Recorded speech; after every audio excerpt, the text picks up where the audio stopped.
Hour number 2, 102.5 The Game on this Thursday.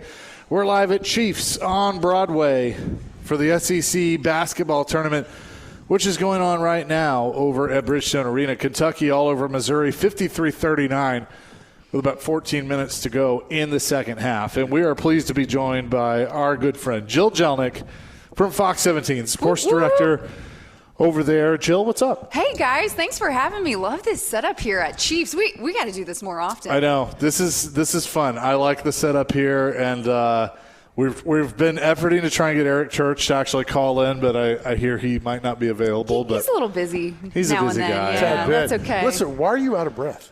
Me? Yeah. It happens. He just hustled over to give me my did. camera so I could get in this triple When box. when I'm hustling and like focus, I'll forget to breathe, and that's kind of what happened. Well, we got a busy week, too. We got so many games. Kentucky playing right now. Obviously, Vols tipping off in a little bit. I mean, where do we start, guys? Yeah. Well, let's start with the Vols. It looks like Ament's going to play. He's been out, which I think is going to be big for them. And I just asked Joe this, so I'll ask you the same question.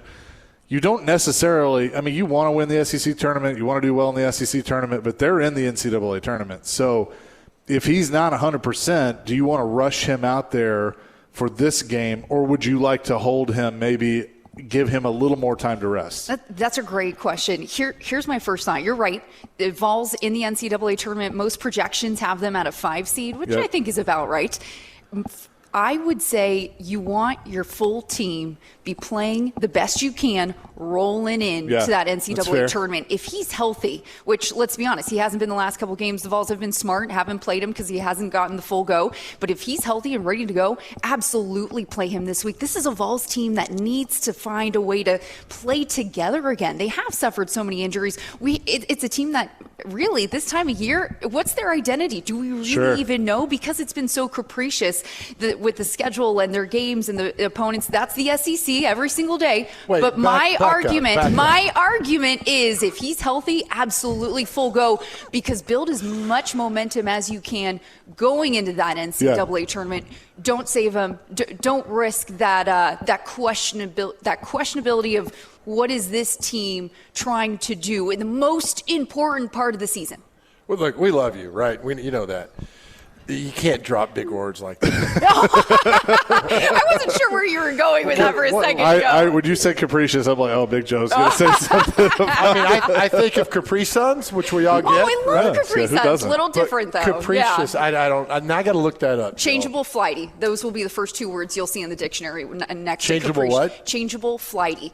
Like the weather, which the last couple days in Nashville, you could argue that the weather has been capricious. Well, there you go. See, we learn new words with Jill. I have never heard of. Do you know what her favorite word is? Cheesecake. Second. That's my second favorite one. Penultimate. All right, that's second biggest, right? The second to last. Second to last. Yeah. Second to last. Yeah. Yeah. So we're not there yet. We're not at the penultimate game that will come on Saturday, which I think the Vols have a really good chance of making if Amanda's healthy. They can put together a complete performance, which we have not seen the back end of the regular season. Well, they got to get through I would say a desperate Auburn team with first-year head coach Stephen Pearl, who took over for Bruce Pearl. They really need to win this game today, and then the winner of that game gets a team off West End that's been playing pretty well. They talk about a team that has been peaking at the right time. I think they've been coming together. They've also suffered a lot of injuries, players in and out of the lineup, but I think they've had more of an identity the back end since 2026 than the Vols have. Just because, man, their guard play, their backcourt play, that everybody's clicking at the right time, and it's not just one guy. Yes, Tyler Tanner, all SEC first team. He's so fun. He's so fun. Brentwood native. Shout out to the local. Shout out to those local kids, Big Joe. I think that Vandy team is very dangerous. However, I never like the double bye. Yeah. I don't like the double bye in basketball because, for great example, Vandy women, who were the number 2 seed, got steamrolled by a very, very talented Ole Miss team. Vandy looked like they were coming off of a double bye, and they were too rested, didn't come out firing, never could catch up at the end of the game. Now they're going to be off for a week and a half. Yeah, now they got to figure it out before. Again. Yeah, that's another problem. Yeah. That's a really good point. I never thought about that, because if you get Yeah, because Tennessee, whoever they play, Tennessee or Auburn, is going to be warmed up, ready to go, and Vanderbilt's going to be cold. Didn't Vanderbilt lose last year in the first round of the tournament? I know the NCAA tournament they did. I don't remember. In the SEC tournament, yes. They've been bounced out so many times in the first round that I've lost count. But what's interesting about this Vanderbilt team, though, is I think even more than last year, right? Higher expectations. Most projections have them as a 4, maybe 5 seed. I think if Vanderbilt wins this quarterfinal matchup, regardless of who it is, Auburn or Tennessee, I think they're a 4 seed in the tournament. If they can push the envelope a little bit and make a run to the SEC championship game Sunday, could they be a conversation for a 3 seed? Do they get Florida Saturday in the semifinals? They would get Florida Saturday. Chihuahua. Well, if Florida's got to win Friday, but right now it's going to be tough to take down the Gators. Florida plays the winner of that game. Yes, right now. Yeah. Yeah, because the game Sunday's at noon, so the 1 seed always gets the early game, and that way they're not playing the late game that night. So I don't know. Kentucky, what are they up to now? They're up by. They're playing basketball, right? Okay, 12 points. Yeah. Are we sleeping on Alabama? Wait, are we? I mean, because I feel like they haven't been talked about as much this year, but I mean, we know Nate Oates and what those teams have been, and I mean, here they are. They have the double bye as well. We'll play tomorrow night, so I think they're kind of one to pay attention to. I mean, all these SEC teams, right? Wasn't it last year that they had a record number of SEC teams going into the NCAA tournament? Was it 12, 11? It was a lot. And I mean, I wouldn't be surprised if the same. Right. Didn't it they was all a new get record. Bounced out pretty quickly? Yeah, they did. But that's March for you. By the way, Jill Jelnick is with us here at Chiefs on Broadway. Capricious, from Nick Frazier, is an adjective describing someone or something prone to sudden, unpredictable changes in mood, behavior, or condition. There you go. Brilliant, Jill. Oh, gosh, thanks, Did you learn that at East Carolina? I learned that from my mom, English teacher, public educator for 40-plus years. Nice. Well, there you go. Yep. Shout out to Mrs. Jelnick. Yeah, and your father and I have a bond because we both hate air conditioning. Yes. You guys are anti-AC brothers forever. Right. I wrote a story about you and your dad and your family. That it was all the mainstream media papers about. Because in my car growing up, I didn't have air conditioning. It makes you tougher. To this day, I still do not turn on air conditioning in my car. Sign of weakness. Right? It is. Sign of weakness. And I was talking to your dad about that. He's like, I don't know. Just roll down the windows, guys. Roll down the windows. Yep. I think it's great. All right, so let's ask Jill our question of the day because I think she would love weighing in on this. What team, no matter what, do you hope loses all the time? So it's not so much a team that you hate, but what team do you just hope they never, ever, ever win another game? Oh, man. You just said okay. Nobody's listening. Yeah, nobody's listening. I'm okay. I'm any sport, right? We're not talking about like men's basketball. We're not even talking about collegiate athletics. Well, for me personally, I'm okay if NC State does not win another game in any sport ever again because I hated them so much in college. But you played at East Carolina. They were just down the road, 2 hours away in Raleigh. And so is that the big rivalry for UNC and NC State are big rivals, right? And then we're like that ugly stepsister, East Carolina University. I'm okay saying it because we are an underdog in every matchup. But my senior year, head coach Ruffin McNeil and the Pirates football team destroyed UNC and NC State in the same year, like double digit. And that was, unfortunately, probably the peak of ECU football in the last decade. How does Duke weigh into this? Duke does it actually. Well, here's why Duke doesn't weigh into it for me. They didn't have a softball team up until a couple years ago. Okay. We never played them. So no blood. Good. Yeah. But NC State. Yeah, no Wolfpack. Down Wolfpack, whatever their Wolfpack thing is, down. I love it, yes. Yeah, there you go. So it's super personal for me. Good, it should be. Yeah, okay. Right? There's a rivalry there. Yeah, it comes from something. Yeah. Look, all I know is when you think of famous alums from East Carolina, there are 4 that come to mind. Sandra Bullock. Love him or hate him, Vince McMahon. Okay, there you go. Chris Johnson. CJ. And Jill Jelnick. Oh, that's good. That's pretty funny, Chase. That's good. I like that. Yeah. There's got to be more, right? Yeah, there are. I just looked it up. Those are the big 4. Linda McMahon. who's Vince's, I don't know what they are these days, but wife. She's the Department of Education? Yeah, she's she's on the cabinet. Who else we got from East Carolina? Let's see. Emily Proctor, the actress, she was on CSI Miami. She was? Yep, she was also in the West Wing. Scott Avett of the Avett Brothers. I guess. Okay. Yeah, he was there. Jeff Hoffman, pitcher for the Toronto Blue Jays, was in my Jeff class. Blake, quarterback. Jeff Blake was one. In the 90s of the Bengals forever. And one baseball player that committed to ECU but then went straight to the draft, someone by the name of Mike Trout. Oh, wow. Okay. I didn't know that. I didn't know that either. ECU has a great baseball program. How far from the beach Justin Hardy was We're one? an hour. We're an hour and some change. Okay. Yeah. Dwayne Beautiful Harris. Oh, yeah, Dwayne Harris. Is that Wilmington? Yeah, Wilmington, There you go. Surf City. ECU. Yeah. Gotta love it. The Pirates. Coming up next, the Titans have been very, very busy. I want to get your thoughts on that, and also the. We were talking about it earlier and playing a little Sarah McLachlan because the Flaming Thumbtack. It's the last day of the famous Titans logo, the Flaming Thumbtack. Oh, so, okay, yeah. It's a little sad. Here with that. But we'll have more with Jill Jelnick from Fox 17 here on 102.5 The Game. All Eric Church today, live from Chiefs on Broadway. Come by on the third floor and say hello as you head down to Bridgestone Arena in the SEC tournament. As right now, Missouri's making this interesting. Kentucky up 58-51 with about 10 minutes left in the second half. And looks like they've made that 58-52. Mizzou at the line. I don't know if that was a tech or flagrant one, I guess is what it was. So a couple of foul shots there. Let us know, buddy. Well, you just said flagrant one. There you go.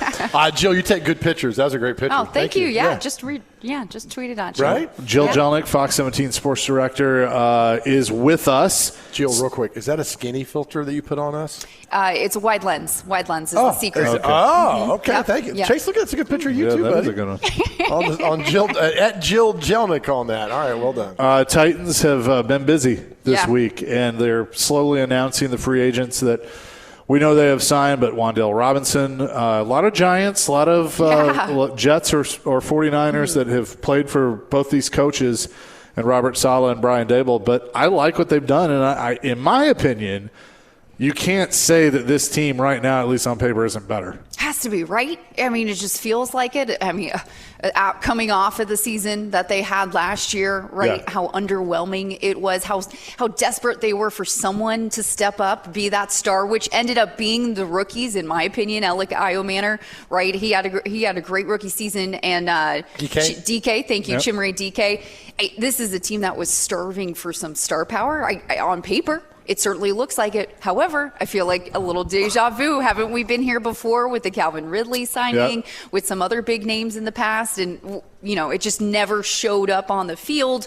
Hopefully that's different this time around. But I think the difference is, and you hit on it, Chase, the connections with the current coaching staff. Former Giants. Coach Brian Daboll has played with them. He's coached a lot of these offensive weapons, right? Robert Saleh, former 49ers, former Jets. Mike Bergonzi, a lot of Chiefs connections here, right? And so I think having been with these players in the past, their work ethic, how they treat each other in the locker room, the locker room personnel and chemistry, those are hopefully things that are all taking into account. Well, I think I got tired of this. People are like, he was terrible with the Jets. He was terrible with the Giants. And look, every football team's got 4 or 5 good players. Now, if you go 0-17, you got some good players. They've grabbed what I think are some really good football players for this team that know the coaches. There's that comfortability they've got there. I think this team is far better today at 121 on Thursday, March 12th, than they've been in a long time. And I like Saleh. I know you've interviewed him, you've talked to him. When he got hired, Joe, I went down players, they were talking about him. They were like, he's a hard ass. He yells at us. We're not sure he likes us, but we know that he loves us. And I'm like, that's strong. I think he's going to do great here. He wants to get the best out of every single one of his players, and whether that is, yelling, right, being aggressive, being not being that coddling head coach, buddy. That's certainly not him. Right. Just from my conversations, from talking to head coach Robert Saleh, conviction. everything that comes out of his mouth, he says with conviction. This is why it didn't work at the Jets, but this is why it's going to work now. Boom, boom, boom, boom, boom, boom. And he just comes out, lays out, and is so convicted in what he says. Yeah. I'm just like, okay. And I don't remember that from Brian Callahan's introductory press conference. No. I don't remember that conviction. No. I just don't. That was what stood out to me. That was a huge glaring difference. Yeah. Well, and I thought it was interesting, too, with Dable, when he was introduced, he sounded like a head coach. Oh, my gosh, totally. I mean, and I mean, Gus Johnson did, too, or Gus Bradley, not Gus Johnson. Gus Bradley did, too. And I think people miss, like, how important that experience is going to be, that all three of these guys have been head coaches.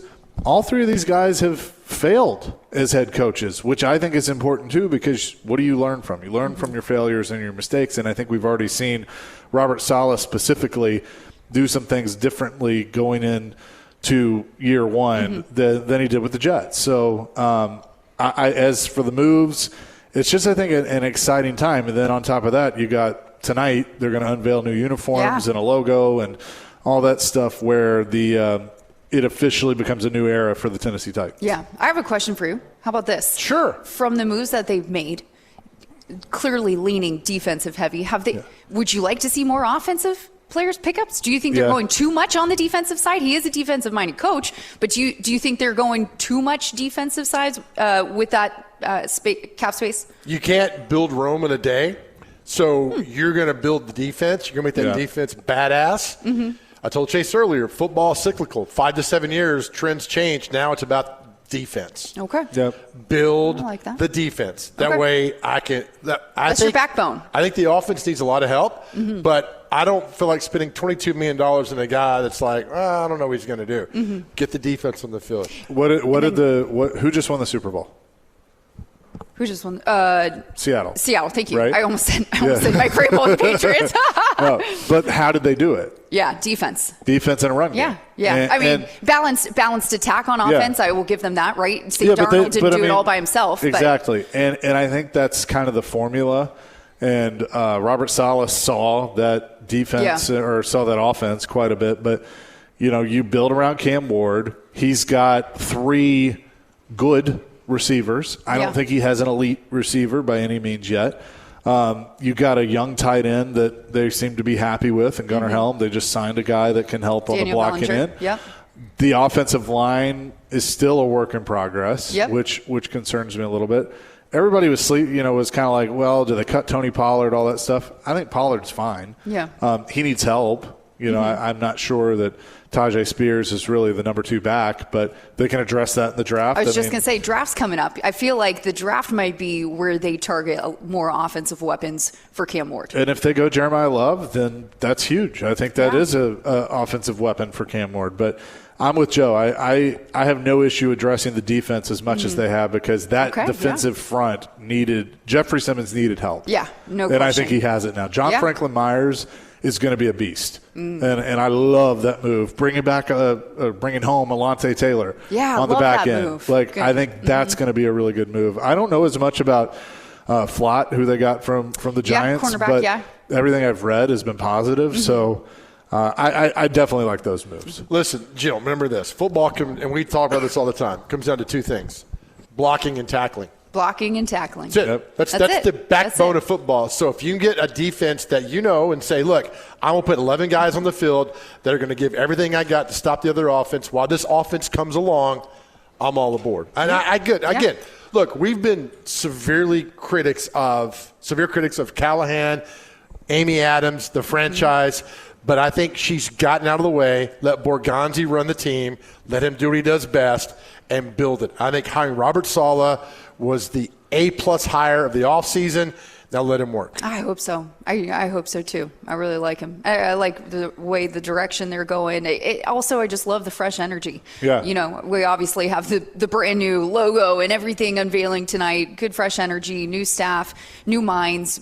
Brian Dable, like you said, Gus Bradley, so many different personalities, but also just football IQs that hopefully can figure out what they've done wrong in the past and right the ship. Hey, we want to thank you for you're not going anywhere, by the way. Oh, I thought it was like, okay, thanks, guys. This is fun. For allowing us to be on the Game Changer podcast that you do. Oh, I think that's great. Yeah. I know Chase was one of the very first guests. That's right. I was like 4 years. You were right there, too, yeah. 4 years down the line. But I'm not bitter about that. But when it aired that Sunday night, I got so many text messages from people that were watching that I was like, so thank you. That's really good. It's really you do a good job with that. Thanks. And we appreciate us.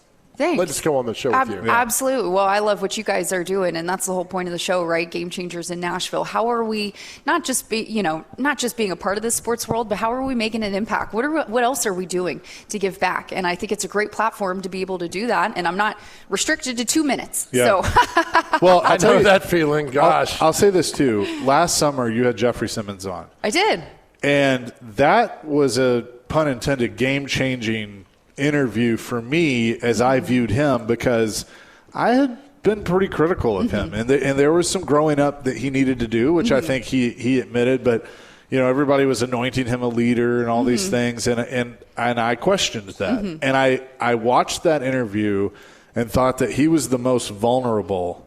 He allowed himself to be vulnerable with you, and truly kind of show you who he is and how he thinks. And there were several things that he said, including the biggest thing that I took away was, when he got there with Vrabel, he knew what was expected. They were still trying to figure that out with Callahan, and they truly never did. Yeah, it was tough. That stood out. But him talking about, being double teamed and triple teamed, and like how he's trying to get better at that, and the weight loss and stuff. I was very impressed by it. And I think it changed a lot of people's views of him and his relationship with the media in general. So that to me was a real big turning point with that interview, and I appreciate that. You do a great job with it, as Joe said. Who's coming up? Who are some guests that you can reveal? We just had former Vanderbilt star Drew Maddox is our episode this week. He is so inspirational. He made me want to just run through a wall, like just right there in our podcast room. And he gave us the secrets to building the best March Madness bracket. Oh, nice. Yes, there's three things you need to look at. I'm not going to give it away. You can check it out on Nashville Game Changers podcast, but Drew Maddox gives you the 3 secrets to building the best bracket. I'm going to say best looking mascot. It's got something that doesn't do with sports at all. Yeah. Best looking mascot, where the college is located. Yep. Is that a fun city? Do they have a good college town? Yeah. And how rowdy is the fan base? Those are all good. Yes, with that. yeah. So what's your agenda today? What are you doing? In terms of just my work day? Yeah. Well, we're getting started with you guys, of course, right? Just getting warmed up. We've got the Vols game, have a live shot at 5:30, and then most likely I will probably hustle over to the Pinnacle and be there for the Titans unveiling and the hurrah. They've been promoting this 312 thing forever. We might as well. Right. Yeah. I will tell you this, and Chase remembers this. You weren't here when they unveiled the new jerseys in April or May of 1999. Oh, my God. That's still talked about today. Yep. Okay. The 4 guys came out. Blaine Bishop, Frank Wycheck, Craig Hentrick, and Eddie George came out. That was the first time we saw the flying thumbtack, all that.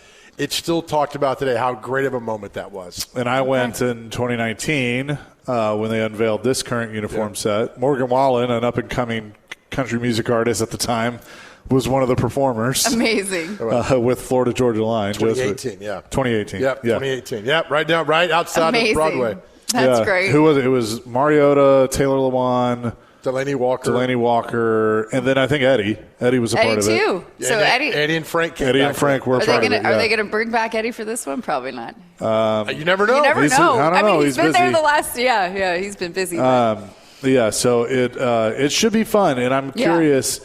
I think we know what it's going to be, more of an Oilers type simple look, which is fine, but I think they're going to surprise us with a third, and then there's that rivalry uniform or whatever that they're unveiling with the league. I think we could see some cool stuff. Yeah. So it's time. It's been time, and we'll miss the flaming thumbtack. It will. Also, not to make this a Jill Jelnick hour, congratulations on your Emmy Award. Oh, thanks. I appreciate that. Ryan, your photographer, Ryan. Shout out to Ryan Brooker. Yeah. He helped me put it together. I've never the Emmys I won, and I'm not trying to upstage you because it goes back to you. We're never traditional sportscasts. Right. They're not. Why should they be? Right. And I tell when I go speak to people, to groups and young kids, I'm like, be different. Outside the box. 100%. Your walk and talk about the draft, where I'm like, 30 seconds in, I'm like, it's going to win. Yeah. I told her, I said, it's going to win. It's going to win the Emmy. I thought so. Well, it did. So I appreciate that. Because it's creative. Yeah. People are lazy. We got to look for other ways. A lot of our sports brethren, some in this town, are extremely lazy, right? You are not. That was creative. That was really a well-deserved Emmy. Yeah, Ryan Brooker and I put that together. That was a good one. It was fun. It's not every year you have the number one overall pick, so we thought it would be fun to do something different. And I'm glad we did. Well done. Yeah, thanks, guys. Thanks, Kentucky Joe. and Missouri in a battle right now. 65-58 Wildcats as they just get a big turnover and do nothing with it. Maybe they'll do something with it. But 5:48 to go in this game over at Bridgestone Arena. We have a text from Matthew in Nashville. Oh, what's up, Matthew? Is Jill going to get to call more games for college softball in the future? Oh my gosh, Matthew! Thank you for asking. Yes, I am. I actually have about 6 Lady Vols games. Number 1 ranked Tennessee They're Lady fun. Vols. I actually watched them against LSU when they came back the other. They're good. And that was without their ace, Carlin Pickens. So Matthew, thanks for asking. Yes, I have a ton of games in April and maybe some more TBD. Okay. Very, very cool. Jill, appreciate it as always. Thank It's good to see you. So much fun. Enjoy Bridgestone Arena and the craziness. Be careful of the blue mist because you're going to run into it. Yes, always. I appreciate you guys. Thanks so much for having me. And the wide-angle lens? Wide-angle lens. That's what we're talking about. That's what we're talking about. Too much fun. We're live at Chiefs here on Broadway for SEC tournament coverage here on Chasing Big Joe, 102.5 The Game. Live here at Chiefs on Broadway, Eric Church's Bar. We're a few blocks down from Bridgestone Arena, and there is a heck of a ball game going on in the SEC tournament. 2:51 to go in the second half. Kentucky leads Missouri 69-68. The Tigers have battled back. I think Kentucky had as much as like a 12-point lead at one point in time, and Missouri has battled back. They've controlled the turnover battle, and this one is going to come down to the wire, a 1-point game with a little less than 3 minutes remaining in the game. So that's a good one. Get the play-by-play going, Bubba. I think that's illegal. You can do whatever you want, man. Come on. I don't know about that. But, thank you. There you go. 69-68 Kentucky. Some other scores, which is driven by Toyota. Let's go places. Toledo leads Bowling Green 39. Actually, Bowling Green takes the lead 40-39. That one just getting underway in the second half. In the SWAC, you love the SWAC. Texas Southern leads Alabama A&M 27-23. The A-10, George Mason up on St. Bonaventure 20-17. They're just underway in the Big East. This Big East matchup between Creighton and Seton Hall. Seton Hall with an early 3-0 lead in that one. Some finals from the early sessions. If I can get down here. Here we go.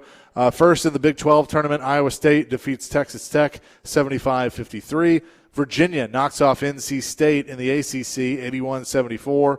St. John's, Coach Pitino beats Providence 85-72 in the Big East. In the Big 10, 72-69 is the final between Ohio State and Iowa. UMass in the MAC defeats Miami of Ohio 87-83. That's a big upset, as Miami, Ohio was a ranked team. And then in the A-10, George Washington beats Fordham 66-62. So those are some conference scores as 2:20 to go, and Missouri has taken a 70-69 lead. How's our alumni, our university doing down in the Conference USA tournament down in Huntsville, Alabama? They will tip off. The men will tip off at 5:30 against Louisiana Tech. Let me see if I know the women win an hour. They've tipped off an hour ago. All right, hang on. I can get that for you if maybe. Just a moment. How you doing? Hey, how you guys doing, Dave? Sorry. They have not tipped off. They tip off at 2:00. Okay. MTSU will take on Missouri State. All right. So I bet Bridgestone Arena, the Kentucky fans down at Bridgestone Arena are a little nervous right now, but they're going to the Stripe. I was going to use another word, but I'm like, since our amazing owners down here, and I don't want to say that in front, but they're. I think he just left. Okay, I'm still not going to say it. So, Puckered? Is that what you're there going we with? go. That's it. That's exactly it. What's going on? The Titans have made it official, and they have announced Wan'Dale Robinson out of Kentucky. That's a good as signing. a signing, and Mitch Trubisky as the backup quarterback out of Carolina. I think they've sent all of them out now, haven't they? Like Solomon I think Thomas. so. Yeah, they the trade with Solomon Thomas, they basically swap 7th-round picks with Dallas and get Solomon Thomas. So they have acquired him. He's got 10 years of experience, was a Robert Saleh draft pick with the 49ers.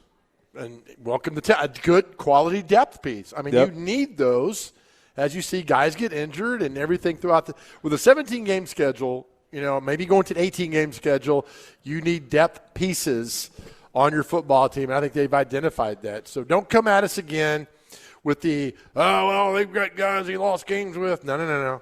Wan'Dale Robinson's a hell of a player. Jermaine Johnson's a hell of a player. They got some good players rolling in here. Now, can they do it on the field? Hopefully. We'll find out. Again, watching this SEC matchup, approaching a minute remaining, Kentucky takes a 3-point lead of 73-70 with a minute and change as a timeout's called over Missouri. Tigers will call a timeout, but just a very back and forth right now in the SEC tournament. Very good. Coming up next, the Metro Nashville Police Department, one of the proud sponsors for our live coverage downtown. They're having a big recruiting call that's going on. We'll talk to Officer James Vivrette coming up about if you want to join the force. We have a lot of friends. Your best friend's an officer. My uncle was a motorcycle cop in town for 35 years, so we will talk about the efforts and what's going on with the Metro Nashville Police Department. We'll do that next. Chasing Big Joe, 102.5 The Game. Chasing Big Joe, 102.5 The Game here on this. You sound like little Tommy Turner down Thursday. I forgot to unmute the mic. It's always good. Kentucky leads Missouri 75-70. 22 seconds remaining in that matchup over at Bridgestone Arena. Chasing Big Joe live here at Chiefs on Broadway. Having a good time here on the 3rd floor. So come by and say hello. Timmy O'Toole. Where did I get Timmy Turner from? That fell down the tunnel. By the way, if you're just listening to the show, Chase and I are rabid Simpsons fans, so we always reference Simpsons somehow, some way. By the way, isn't they coming on there? I know they're 800 episodes, so they came out. We just hit that, yeah. 89 was the first full year on Fox. So yes, the Christmas of 89. So 37 years now, roughly. But they started on the Tracy Ullman show in 87. Yeah, and the graphic animation from then till now, something we put together. Oh, yeah. I think the original drawings we did. I mean, it was pretty bad. But appreciate that. Yeah, you'll get used to it as the more you listen to the show, or you won't. So, they were reviewing something to see, I guess, who had possession. But this has been Kentucky's getting a test right now. They are. They're probably going to win, and we keep moving on and on and on. And so that's what they need. Some teams, like we talked with Jill earlier, some teams in the conference tournament need to play, right? They need to play and get the juices flowing. And Kentucky might be one of those teams. We talked about Vanderbilt in the double bye they're having to play tomorrow afternoon. I mean, they're going to come into that game cold, playing a team that has either played one game because they play the winner of the Tennessee-Auburn game. Tennessee will have one game under the belt, or Auburn will have 2 games under the belt. Sometimes emotion can take you all the way to the semifinals or to the finals. Sports fans, you remember in 1991 who the worst team in the SEC was? The Tennessee Volunteers were awful in 1991. The tournament was at Memorial Gymnasium. Remember, they ran the tournament all the way to that Sunday. I mean, Allen Houston was on fire. He couldn't miss a shot.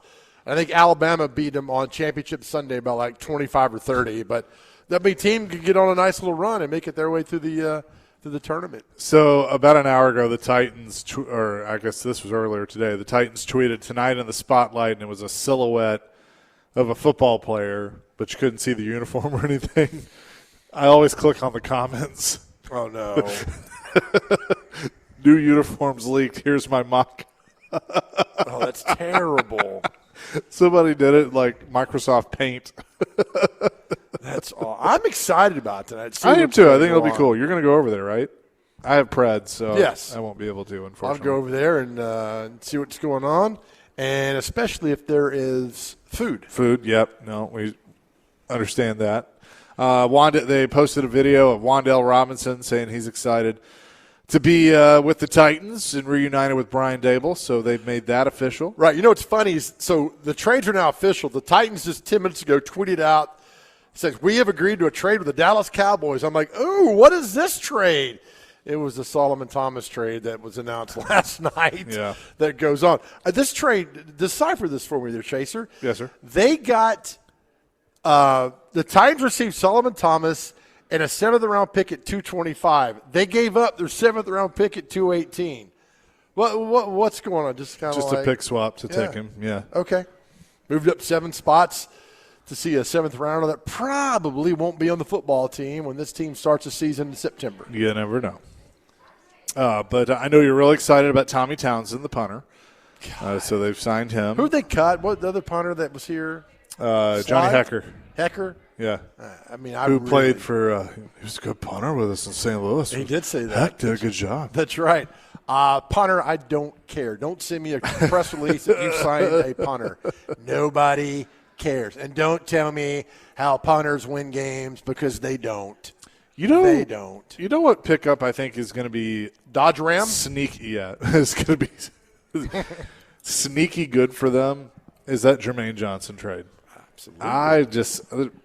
The more I read about that guy, like I like that guy. Yep. Wind him up, go. Now, it doesn't solve all your pass rush needs. You still need to address that, but I'm all right with it. Is it better than Sebastian Joseph Day or Arden Key? I think so. Oh, heck yeah, it is, man.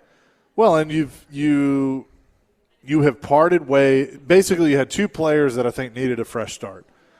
Like Tavondre Sweat, I think, is a good player. I don't think he fits this scheme, and they've just decided that he wasn't going to work here. Mm-hmm. Jermaine Johnson, it was kind of the same thing. Right. Yeah. They're in New York, and so they made that move. And then John Franklin Myers is a part of your upgrade too, as a interior offensive lineman that can get to the quarterback. 3 names, serial killer. He's going to go after everybody on defense. So I'm all about them. And there you go, Chaser. I'll let you be the one to be the announcement. Missouri will throw one up as the clock hits 0. Kentucky defeats Missouri 78-72 in the second round of the SEC tournament. And Kentucky will take on Florida tomorrow at noon. At Bridgestone Arena. So Kentucky continues to roll on, and the businesses in downtown Nashville say, hallelujah. Yes. Say, good Lord, they're here for another night. That's good. Good for them. Now, Tennessee and Auburn, 30 minutes after the conclusion of this game, so estimated tip-off at 2:25 Central Time today. Yeah, so it'll be somewhere around that, and obviously we'll keep you posted on that. Coming up next, we shift gear to some hockey as the Predators are in action tonight, and we'll take on the Vancouver Canucks, 1 point out of a playoff spot. Greg Wyshynski from ESPN will join the program. Coming up next, Chasing Big Joe live at Chiefs on Broadway, 102.5 The Game.